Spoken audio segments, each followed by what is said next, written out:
ज्ञानवापी मस्जिद था, मस्जिद है और मस्जिद रहेगा। ये हैं शब्द AIMIM के प्रेसिडेंट असदुद्दीन ओवैसी के। और आज हमने उनसे बात की है, ख़ास तौर से आज हम उनसे बात कर रहे हैं ज्ञानवापी मस्जिद पर।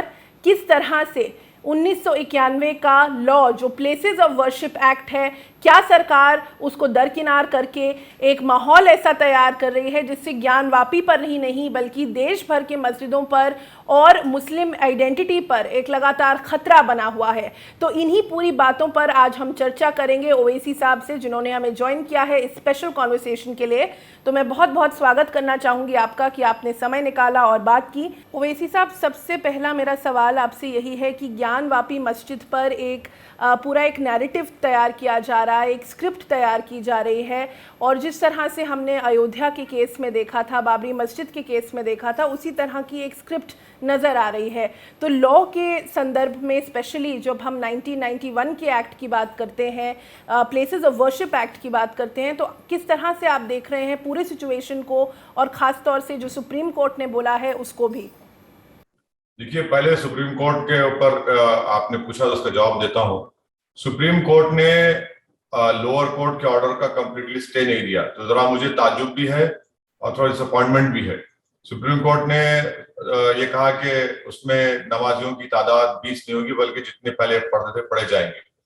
तो मैं उम्मीद करता हूं कि सुप्रीम कोर्ट कल जब सुनवाई होगी, तो कल अगर हम देख रहे थे सुप्रीम कोर्ट की कार्रवाई को लाइव लॉ पे और बार एंड बेंच पे, तो सुप्रीम कोर्ट के जजेस ने बैलेंस की बात की। हम ये उम्मीद करते हैं, हमारी ये प्रेयर भी है कि सुप्रीम कोर्ट बैलेंस ना करे बल्कि मुकम्मल इंसाफ करे और लोअर कोर्ट के उस फैसले को स्टे लगाए, क्योंकि वो सुप्रीम कोर्ट के खुद जजमेंट के खिलाफ है, जिसमें जस्टिस चंद्रचूड़ साहब भी शामिल थे बाबरी मस्जिद राम मंदिर टाइटल डिस्प्यूट में। और पैराग्राफ नंबर 83 का आखिरी लाइंस जो है वो क्लियर कट है, और 91 का एक्ट भी है।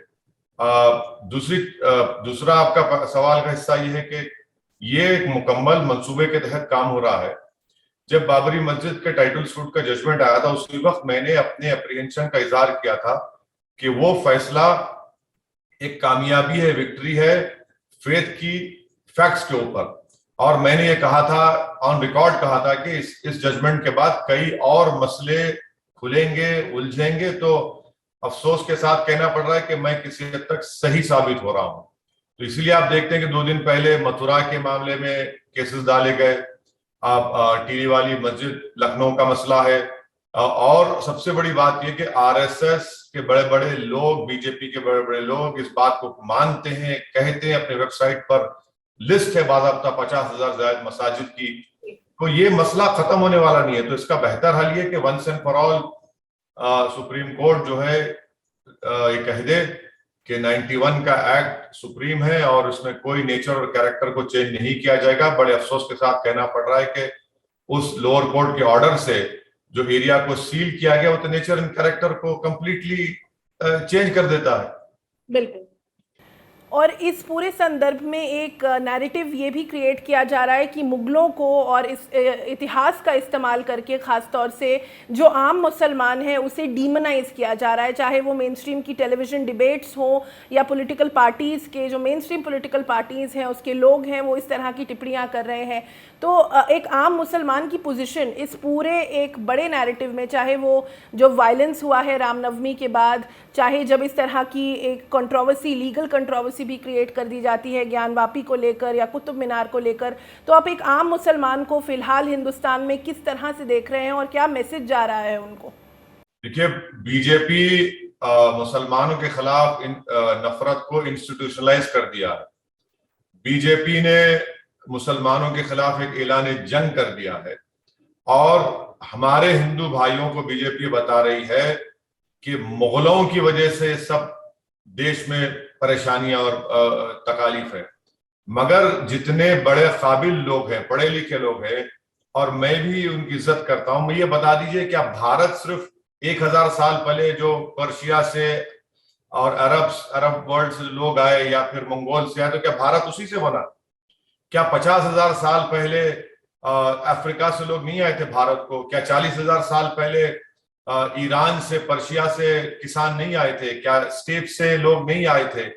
तो भारत तो ऐसे ही बना ना, मगर ये नैरेटिव ऐसे बना दिया गया है कि नहीं नहीं सिर्फ मुसलमान जब से आए भारत में सब तकालीफ और बर्बादी, भारत बना इन तमाम लोगों के आने से भारत बना है। तो ये एक मनसूबाबंद तरीके से कोशिश बीजेपी कर रही है और किसी हद तक मैं समझता हूं कि कामयाबी उनको मिल भी रही है, मगर सच्चाई है, हकीकत है, वो खुलकर आएगी। हाँ, अगर मुगलों की जिम्मेदारी देना है तो दे दीजिए आप, बेरोजगारी पर, पेट्रोल डीजल की कीमत पर बाबर जिम्मेदार है, हुमायूं जिम्मेदार है इन्फ्लेशन के लिए, मगर अपनी नाकामियों को छुपाने के लिए आप हर चीज को मुसलमान से नफरत से जोड़ दे रहे हैं। तो ये बड़ी अफसोसनाक बात है, ये हमारे मुल्क के लिए ठीक नहीं है, हमारे मुल्क के मुस्तकबिल के लिए खराब बात है। तो इसको हमको टैकल करना पड़ेगा। मगर एक हैरत अंगेज बात ये है जो मेरे लिए ताज्जुब नहीं है, वो नाम निहाद सेकुलर पार्टियों की खामोशी। जी आप बताइए कितना सब हो रहा है, एक लफ्ज नहीं बोलते, एक लफ्ज नहीं बोलते। एक लफ्ज यही है, कम से कम ये कह दीजिए कि भाई 91 का एक्ट है, सुप्रीम कोर्ट का जजमेंट है, आप कुछ बोलते ही नहीं है। तो इसीलिए जो कंपटीशन आज पॉलिटिकल पार्टीज में हो रहा है कि नरेंद्र मोदी से बड़े हम हैं जो हिंदुत्व की आइडियोलॉजी पर अमल करते हैं, इसीलिए हम देख रहे हैं कि नफरत आगे बढ़ रही है। और मैं उस जेनोसाइड एक्सपर्ट के बात को मानता हूं जिन्होंने कहा कि भारत में मुसलमानों का जेनोसाइड हो सकता है, बल्कि हम तो स्टेज 1 और स्टेज 2 क्रॉस कर चुके हैं, और अगर होगा तो बड़ा अफसोसनाक दिन होगा। बिल्कुल। और एक यही थोड़ा सा डिटेल में और मैं जानना चाहूँगी आपसे कि ग्रेगरी स्टैंटन की जिस रिपोर्ट को आप बोल रहे हैं, जेनोसाइड वॉच की रिपोर्ट है कि किस तरह से भारत एक नरसंहार की कगार पर जा रहा है। तो आम मुसलमान की स्थिति, चाहे वो आर्थिक बहिष्कार की बात हो, चाहे वो मॉब वायलेंस की बात हो, और जिस तरह से अभी पूरा एक महीना हमने देखा कि लगातार वायलेंट अटैक्स रहे हैं, तो किस तरह से समझना पड़ेगा इस पूरी स्थिति को? नहीं देखिए, मुसलमानों का हिजाब मुल्क के लिए खतरा है, मुसलमानों का हलाल गोश्त, बल जो भी खाता है हलाल गोश्त, कोशर जो अंग्रेजी में कहते हैं, वो खतरा है देश के लिए। मुसलमान डॉक्टर गया, जो कंपनी नौकरी मिलती है तो वो जॉब जिहाद हो जाता है, जमीन खरीदते हैं तो लैंड जिहाद हो जाता है। हमारे कपड़े देश के लिए खतरा है, हमारी दाढ़ी देश के लिए खतरा है। और पत्थर अगर कोई फेंकता है तो बगैर कोर्ट के फैसला दिए आप कोर्ट बन जाते हैं, चीफ जस्टिस बनकर घर को तोड़ देते हैं। अगर किसी का हाथ कटा हुआ है तो कहते हैं कि नहीं तुमने पत्थर फेंके, उसका दुकान तोड़ दी जाती है। तो रूल ऑफ लॉ का जो एडिफिस है उसको बीजेपी हिला कर रख दे रही है, और ये तमाम सेकुलर पार्टीज बिल्कुल खामोश बैठे हुए हैं, और उनको एक ही बात का डर है, लड़ाई इस देश के रूल ऑफ लॉ को बचाने की है, लड़ाई इस देश की हारमनी को, भाईचारगी को बचाने की लड़ाई लड़ना चाहिए। मगर अगर इलेक्ट्रोल लड़ाई के लिए सब लोग खामोश बैठते जाएंगे और ये समझेंगे कि मुसलमानों को गाली देने से मुझे ज्यादा वोट मिलेंगे, तो इसका नतीजा क्या होगा? याद रखिए, अगर आज आप ये करेंगे तो कल नफरत किसी और से बढ़ेगी। और मैं ऑन रिकॉर्ड कह रहा हूं कि इस हमारे वतन अजीज में एक वक्त ऐसा आने वाला है कि जिस तरह इजराइल की पॉलिटिक्स हो चुकी है कि कौन अरबों से फलस्तीन ज्यादा नफरत करेगा, उस तरह पार्टियां बनते जाएंगी, उस तरह पार्टियां बनते जाएंगी। और फिर जो इजराइल में आज हो रहा है वो तो भारत में भी से हो रहा है, घर तोड़ना और ये सब चीजें हो रही हैं। बिल्कुल। कुछ एंड कमेंट अगर आप देना चाहें, अगर एक मैसेज देना चाहें आप व्यूअर्स को या आवाम को, तो क्या होगा वो? नहीं, मैं सिर्फ इतना कहना चाहूंगा कि आप संविधान को मानिए, आप जो 91 का एक्ट है उसको मानिए। सुप्रीम कोर्ट ने उसको बेसिक स्ट्रक्चर का हिस्सा करार किया, सुप्रीम कोर्ट 91 का एक्ट बनाया गया, बल्कि उस पैराग्राफ में खास तौर से कहा गया कि historical wrongs cannot be used to appraise the present and the future. That is the last paragraph of the Supreme Court, paragraph 83.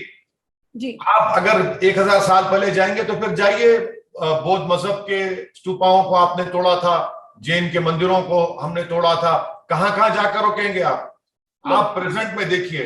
हम ये नहीं चाहते कि भारत दोबारा उस अंधेरे दौर में चले जाए जो 1980s में हुआ और डिमोलिशन के बाद हुआ। ये जो मिलेनियम जनरेशन है, कम से कम उनके मेमोरीज को तो अच्छा रखिए। आपने मेरी जवानी के मेमोरीज को तो काला कर दिया, इनके मेमोरीज को तो खुला रखिए।